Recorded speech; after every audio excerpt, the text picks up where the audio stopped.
ಈಗ 3-4 ಕಮಿಟಿಗಳಿಗೆ ಇವತ್ತು ಆಯ್ಕೆ ಮಾಡಿ ಬಹುಶಃ ಚನ್ನಕೃಷ್ಣ ಅವ್ರು ರಿಲೀಸ್ ಮಾಡ್ತಾರೆ. ಮಾಡಿದ್ರು ಈಗ ಹೊಸ ರೀತಿಯಲ್ಲಿ ಕೆಲಸ ಮಾಡ್ತಕ್ಕಂಥದ್ದಕ್ಕೆ ಇವತ್ತು ಸೂಚನೆ ಕೊಟ್ಟು ಪಕ್ಷದ ಸಂಘಟನೆ ಮುಖ್ಯವಾದಂಥ ಒಂದು ಕಾರ್ಯಕ್ರಮ ಇವತ್ತಿರೋದು. ಆ ದೃಷ್ಟಿಯಿಂದ ಇವತ್ತು 3-4 ವಿಷಯದಲ್ಲಿ ಕಮಿಟಿಗಳನ್ನು ರಚನೆ ಮಾಡಿದ್ದೇವೆ. ಪೊಲಿಟಿಕಲ್ ಕಮಿಟಿ ಇರ್ಬೋದು, ಕೋರ್ ಕಮಿಟಿ ಇರ್ಬೋದು, GBM ನಮ್ಮ ಬೆಂಗಳೂರಿನ ಚುನಾವಣೆ ಸಂಬಂಧಪಟ್ಟಾಗಿರ್ಬೋದು, ಹಾಗೆ ಪ್ರಚಾರ ಸಮಿತಿ, ಇದೆಲ್ಲ ಇವತ್ತು ಘೋಷಣೆ ಆಗಿದೆ.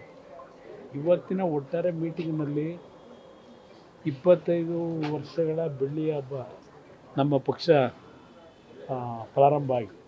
ಏಕೆಂದರೆ 1999ರಲ್ಲಿ 2 ಭಾಗ ಆಯಿತು. ಜನತಾದಳ ಇದ್ದಿದ್ದು JDU JDS ಅಂತ ಇದೆ.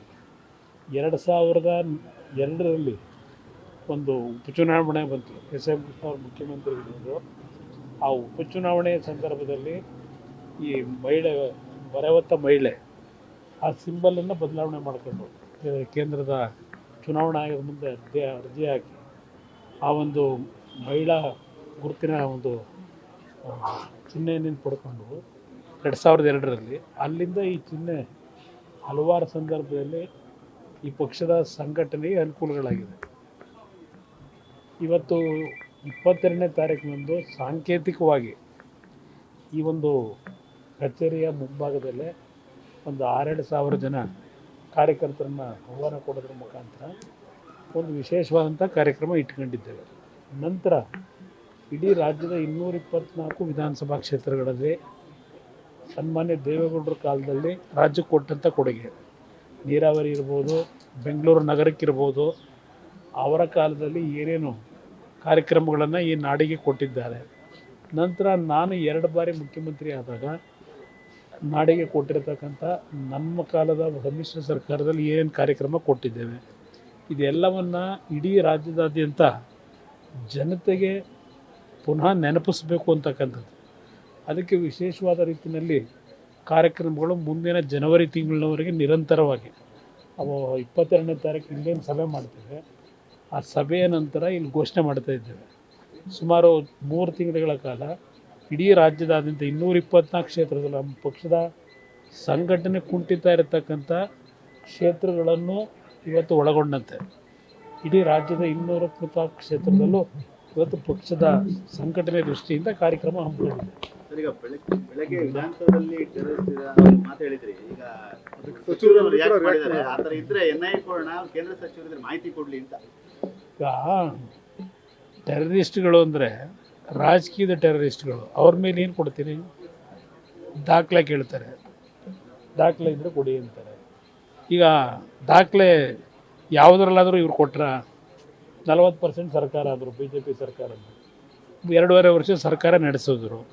2.5 ವರ್ಷದ ಸರ್ಕಾರ ನಡೆಸ್ತಕ್ಕಂಥ ಈಗಿನ ಸರ್ಕಾರದಲ್ಲಿ 40% ಇವರೇ ಪೋಸ್ಟ್ ಹಾಕೊಂಡು ಹೋದಾರಲ್ವ, ಅದ್ರದ್ದು ಏನಾದರೂ ದಾಖಲೆ ಕೊಟ್ರ? ಇವತ್ತಿನವರೆಗೆ ಬರೀ ಹೇಳಿಕೆ ಕೊಟ್ಟಿರ್ತಕ್ಕಂಥದ್ದು. ಈಗ ಇಲ್ಲಿ ನಡೆಯತಕ್ಕಂಥ ವ್ಯವಹಾರಗಳು ರಾಜಕೀಯದ ಟೆರರಿಸ್ಟ್ ಅಂತಕ್ಕಂಥದ್ದು ಏನಿದೆ, ಇವತ್ತು ನಿಮಗೆ ಗೊತ್ತಿದೆ. ಕೆಲವು ನಾಗರಿಕರು ಆಗಿರ್ತಕ್ಕಂಥ ಅನಾಹುತಗಳ ಬಗ್ಗೆ ಕೆಲವು ಮಂತ್ರಿಗಳ ಹತ್ರಕ್ಕೆ ಹೋದರೆ ಯಾವ ರೀತಿ ಅವರಿಗೆ ಒಂದು ರೀತಿ ದುರಹಂಕಾರದಲ್ಲಿ ಎದುರಿಸ್ತಕ್ಕಂಥ ಕೆಲಸ ಮಾಡ್ತಾರೆ. ಉದಾಹರಣೆಗೆ ಮೊನ್ನೆ ಇತ್ತೀಚಿನ ದಿನಗಳಲ್ಲಿ ನಮ್ಮ ಬಿಡದಿ ಹತ್ರ GBA ಕಾರ್ಯಕ್ರಮ ಏನೋ ಮಾಡ್ಕೊಂಡು ಹೊರಟವರಲ್ಲ, ಗ್ರೇಟರ್ ಬೆಂಗಳೂರನ್ನ ಕಟ್ತೀವಿ ಅಂತೇಳಿ. ಆಗ ರೈತರು ಅಮಾಯಕರು ಅವ್ರನ್ನ ಯಾವ ರೀತಿ ಗದರಿಸ್ತಂಥದ್ದು ನೀವೇ ತೋರಿಸಿದಿರಿ. ಅದಕ್ಕಿಂತಲೂ ಬೇಕಾ ಟೆರರಿಸಮ್ ಆ್ಯಕ್ಟಿವಿಟೀಸು? ಆಗ ಪಾಪ ಅಮಾಯಕ ರೈತರ ಮೇಲೆ ದಬ್ಬಾಳಿಕೆ ಮಾಡೋದು.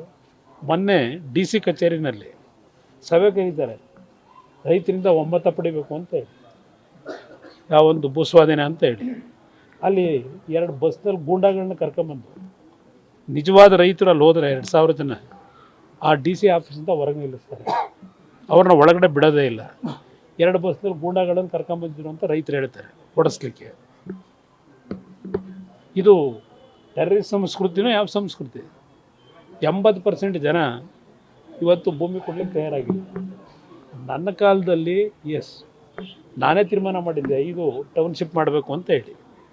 ಆ ಸಂದರ್ಭದಲ್ಲಿ 2006 ಅಲ್ಲಿ ದೊಡ್ಡ ಮಟ್ಟದಲ್ಲಿ ಕೃಷಿ ನಡೀತಾ ಇರಲಿಲ್ಲ.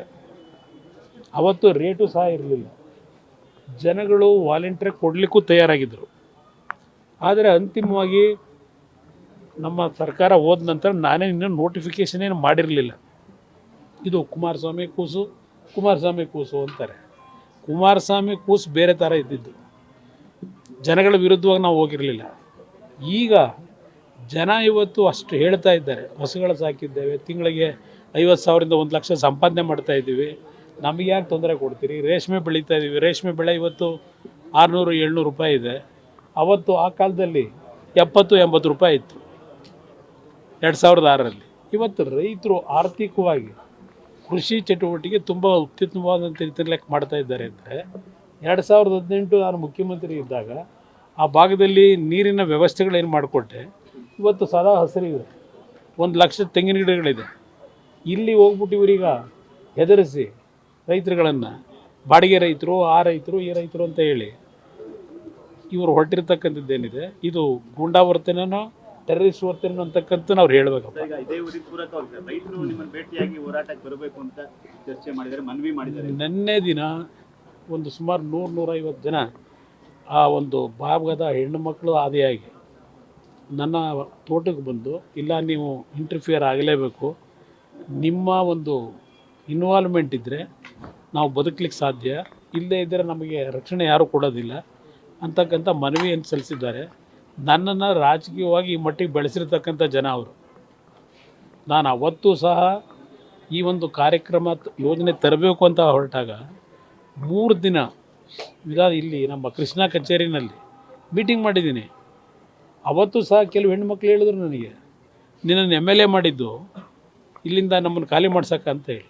ಅದೆಲ್ಲ ನನ್ನ ತಲೆಯಲ್ಲಿ ಇಟ್ಕೊಂಡಿದ್ದೇನೆ. ಅದರಿಂದಲೇ ನಾನಿರ್ತಕ್ಕಂಥದ್ದು ಆ ಬಡವರು ರೈತರ ಪರವಾಗಿ. ಅದರಿಂದ ಅವ್ರ ಪರವಾಗಿ ಧ್ವನಿ ಎತ್ತಬೇಕಾದಂಥ ಪರಿಸ್ಥಿತಿನ ನಾನು ಎತ್ತಿದೆ.